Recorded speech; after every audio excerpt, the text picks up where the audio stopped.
Teacher shortages and special education. What are we supposed to do? Welcome to this episode of the Special Education Inner Circle podcast. I'm your host, Catherine Witcher, and we're going to talk about some of the things that you can do right now when it comes to the teacher shortages that are happening in special education. If you haven't noticed that there are team members missing in your school, in your district, in your child's team, tell me where you're at, because everywhere I'm looking, there are shortages. In fact, it looks like the latest data is showing that 2 out of every 3 districts is experiencing a teacher shortage. For our students who are on IEPs, for our children who are struggling to get back to baseline after the disruption in our school system, this is critical. Now, here's the thing. I can't magically make teachers, therapists just appear into the school system. We can get angry. We could write advocacy letters. We could, try to do all the legal stuff that can happen to hold a district accountable when things are not happening the right way in special education. However, the bottom line is there are staff shortages, and we cannot just, again, magically make people appear into our school systems, into our teams. So let's talk about some things that you can do right now. Number 1, you need to document. You have to document. Teachers, I know you're listening in. Parents, I know you're listening in. Everybody needs to document. If you're an administrator who is listening to this, you need to document your efforts that you're taking to fill that position. Parents, I want you to be documenting what is and what is not happening. I want this on paper because there will be a time that you're going to have to reference back to what did and did not happen. In the meantime, documentation is the best strategy to just get started in figuring out what to do next.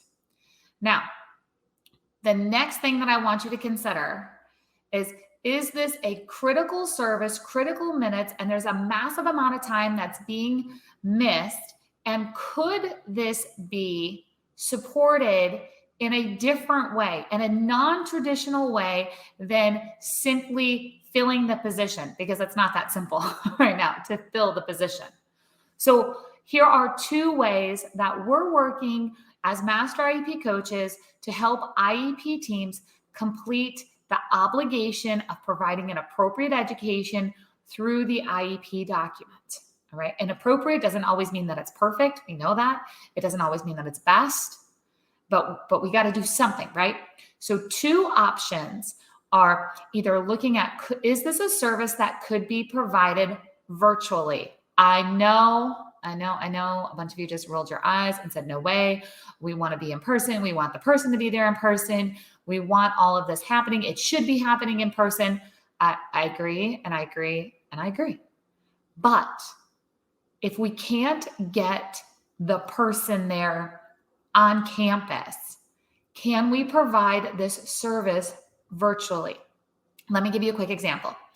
I was coaching during one of our sessions with Master IEP coaches, and she was describing on how she's getting a new student who needs a vision therapist. They do not have a vision therapist on staff.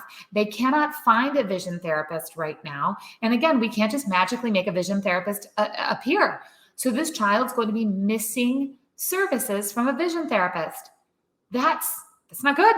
We got to document it. We got to figure out what are all the minutes that are going to be missed? What are all the things that are not going to be addressed? Okay.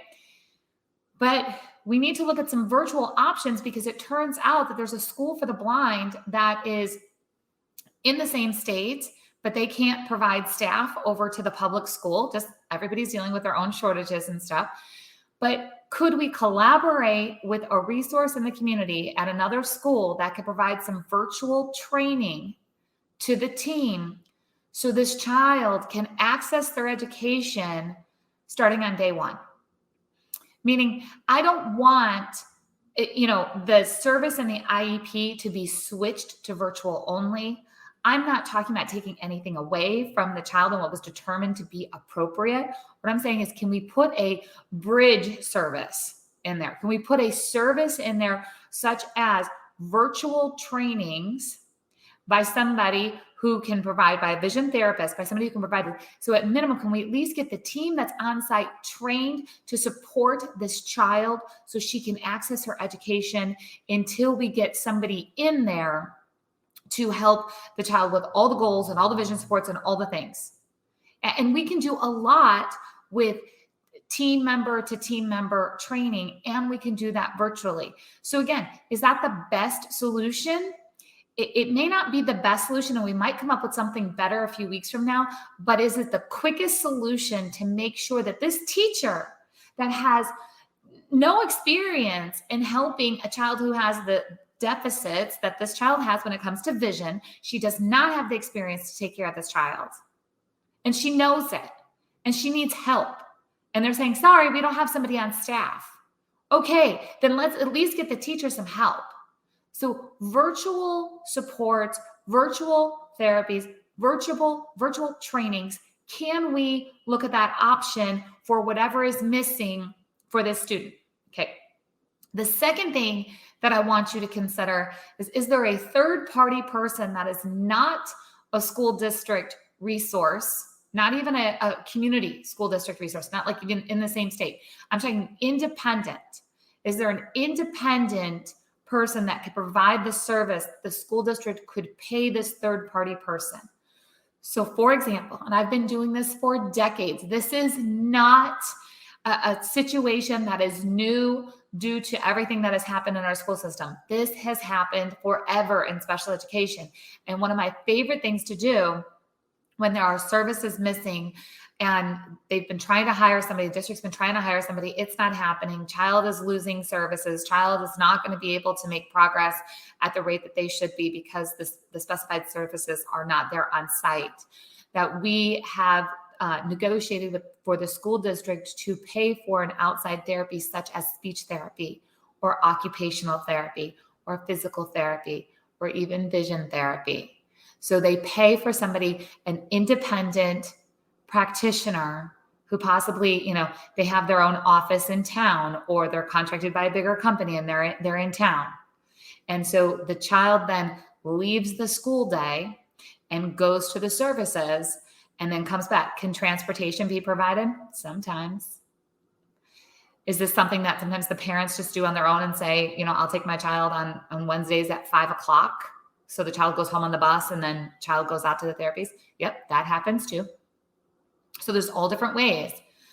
But this is a creative solution that has been happening for a very long time. And I want you to be aware of it because this may be something that you need to address with all of the shortages that are happening. This is also something that you can look at as a long-term solution if needed. So the virtual option is often a short-term solution. This is something that a lot of times once it gets put in place, it can stay there for a while. What I do want you to be very aware of is that when we take a child who's going to receive school-based services and put them in a clinical type setting. So let's just say they were going to receive speech therapy at school, but now they're going to get speech therapy at an independent office in the community. That is typically not a minute-to-minute conversion or a one-to-one conversion, which means that if a child's getting 60 minutes of speech a week at school, then there's a good chance that we're going to agree to 30 minutes per week in a one-to-one session at the independent provider. Because school-based therapies are definitely different than clinical-based therapies. What's great about that is that it makes it a compromise in the time, but the quality is typically not compromised. The progress is not compromised. That outside person that you're paying 30 minutes to versus the 60 minutes may also have additional consult minutes. So let's just say the child's going to get outside services paid for by the district, which is also going to include training. So this outside person is then going to train the team who's working with the child during the school day on the methods that she's using. Now, this is really important because typically in an IEP team setting, right, like the speech therapist is working with the child, and then there's like the teachers and the speech therapist, they chit chat, even if it is just casual dropping the child on and off from services, right, where it's just like, okay, well, oh, we worked on this today. Sometimes it's just that communication of, hey, just so you know, he's not feeling great today. Like he told me that he's sad because, and there's this communication between the therapist and the teacher, and that doesn't happen when we have that third party person involved and services are taking place outside of the typical school day. So having those consult minutes written in can be a great strategy to make sure that there is a teamwork effort into making sure that the child's making progress. So there's your 3 steps, right? We have document, consider virtual if needed to get in there quickly and make sure that team members have training or that students are staying on track, and then consider third-party resources. Again, it's not talked about often, but I've seen it done. I've helped this process get solidified many times inside of IEP negotiations. And sometimes that's a short-term, sometimes it's a long-term solution, depending on what the situation is. But there are possibilities to avoid everything going on pause indefinitely. That's what we don't want. That's where the fear comes in. The fear comes in when we're like, okay, we don't have a speech therapist. We don't have the occupational therapist, and we don't know when we're going to get them. So now my child just doesn't get services, or my students just don't get services until that person gets here. I really want you to consider these options for the in-between until we can get back on track. I'm going to encourage you guys to come on over and make sure that you're getting your free weekly IEP training at IEP Masterclass.